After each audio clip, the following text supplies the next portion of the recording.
I'm here to chew gum and react, and I'm all out of gum.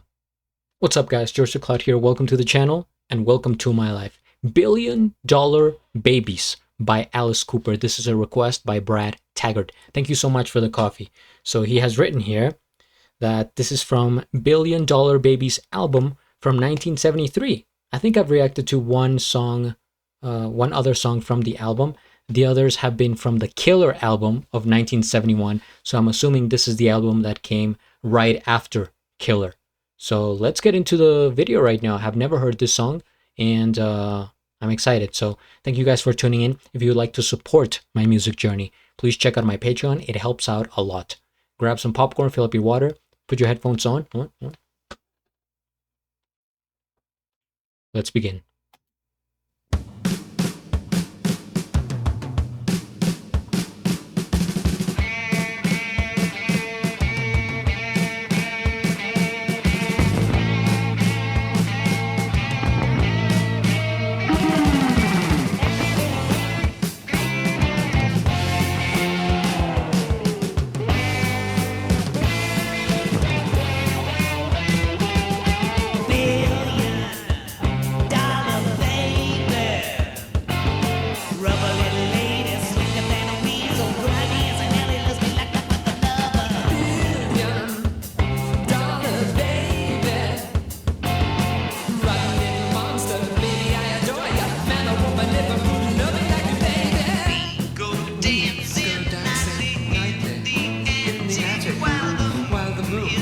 Rising in the sky.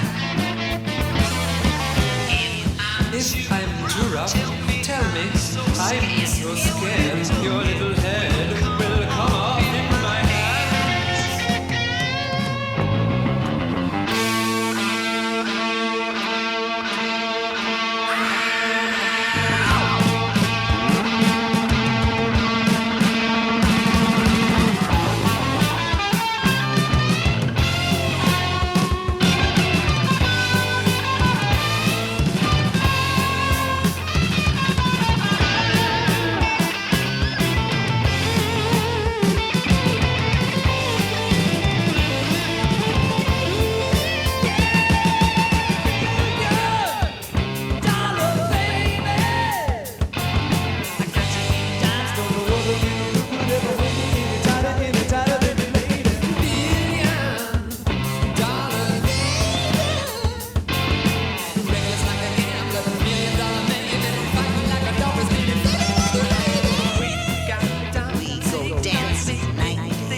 rough, tell me. I'm so scared your little leg will come off in my hands. $1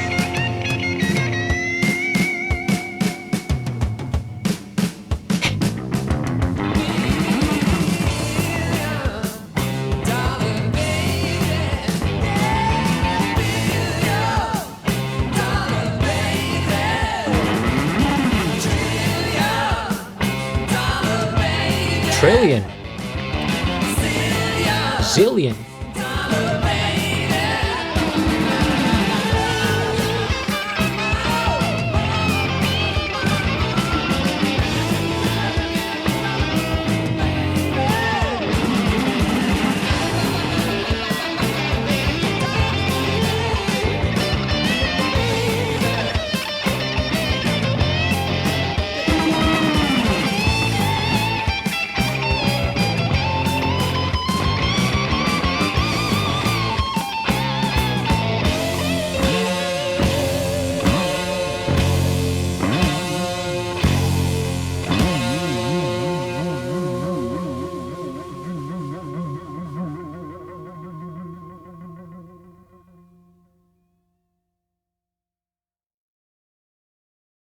Wow, that was a short one.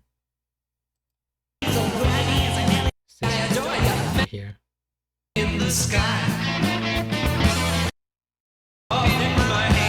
I'm looking for a particular part in the song.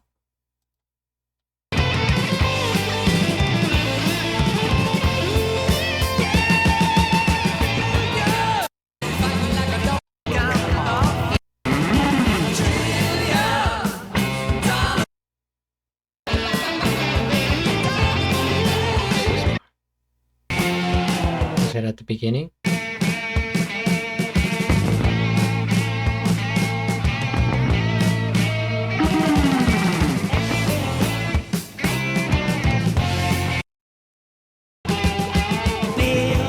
Man, it's so hard. It's so hard with Alice Cooper because his sound design is unorthodox, I would say.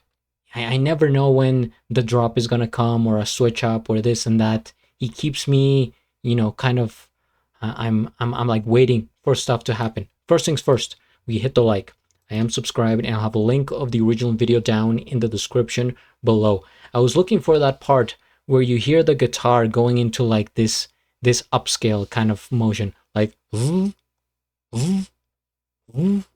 of like a vacuum. I think like that's what it was, because it sounds pretty cool. And I was like, man, how is this this is like an interesting thing to add on here. But as is customary with all his music, there's a lot sprinkled throughout with the theatrical, with like action. When I listen to his music, I picture a lot of action and movement going on with the instruments here and there. It's never kind of mid or like laid back or chill. There's always so much happening, and it's really entertaining. He was thinking about, I think, yeah, just keeping things interesting and entertaining people with his music. So I really respect that about him, and the fact that it just sounds very bright and every song super different because of that, right? If you're always changing things up in your instrumentation, in your patterns, everything, then I think you're gonna have less chances to sound similar. For example, some bands that have maybe like this repetitive style, or like they always use the same instruments in the same motion, then maybe you start to hear a few songs and it's like, oh, like very consistent, sure, but maybe they're kind of too similar. With his music, it's no, not really. It's like very, very ever changing. I feel like $1 billion babies, $1 trillion babies, even $1 zillion babies was in the lyric. And what are they about? I'm gonna find out. All right, let's see. Oh, that's right. This came out in 1973. $1 billion babies meaning. So it is the sixth. Oh, this is gonna talk about the album though. This is by Alice Cooper. Is a theatrical, satirical exploration of excess, material obsession, and the corruption of fame. It portrays the band as a byproduct of an affluent, decadent society, acting out horror story scenarios that mock the rock star lifestyle while embracing it. Every time I read the descriptions for his music, it always says like this is satirical, or this is acting out or mocking something in some sort of way. According to and on Songfacts, and the song reflects the band's newfound success and the resulting temptations, serving as a critique of society's obsession with money and wealth. Maybe that maybe that's the thing. They're actually calling out all the other bands and thirsty for power people in the music industry, $1 billion babies. They're out there calling. That's kind of an elegant insult, I would say. The song features a duet between Alice Cooper and Donovan, portraying a horror story with sinister, demonic vocals mixed with soft, angelic ones. Okay. Yeah, it mocks political and cultural figures by equating human value with money, mentioning million, billion, and $1 zillion babies. I'm actually remembering now the intro, which was very drum heavy. It was like a drum solo going on there, which maybe that's not something that I have heard too much from him. Usually it's just like all the other instruments, of course, especially the electric guitar. But yeah, I just thought, the drum part was pretty cool. All right, there's more here. I'm so scared your little head will come off in my hands. This line, along with the imagery of dancing nightly in the attic, creates a grotesque, surreal atmosphere, highlighting the fragile, dangerous, and often creepy nature of their shock rock persona. That's right, they go into shock rock, horror rock territory. Dime store and billion dollar. This contrast highlights the absurdity of wealth, where one might appear cheap, the dime store, but function within a high value, superficial, and decadent environment. I wonder how well his music did, because before starting this channel, I really didn't know much about Alice Cooper. Alice Cooper. All I knew was the name, because actually he chose a pretty good artistic name and it just kind of pops, Alice Cooper. But I didn't know his music, or you know like what years he was playing, the albums, or the public reception of his music. So maybe if people have more information, then I would like to hear more about the numbers, the stats.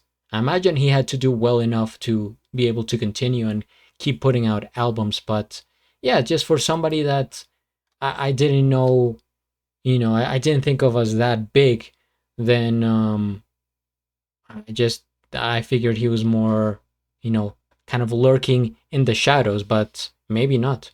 Okay. Well, there you have it. Let's check out some of the comments here. Masterpiece. Yeah, there's a lot. And that's the thing, music, this is from 1973, but it's only uploaded to YouTube like 10 years ago. So imagine how many people that were actually there in real time didn't get to watch it or listen to it after, because things were more complicated back then. Maybe you had the original vinyls, or the CDs, the discs, whatever, but maybe you didn't. And now we're living in such a fortunate era that I can just click a link, go on YouTube, and experience music from 50 years ago. So what a time to be alive, I say. Thank you guys for watching. Please subscribe, and at the end, do a flip. Till the next.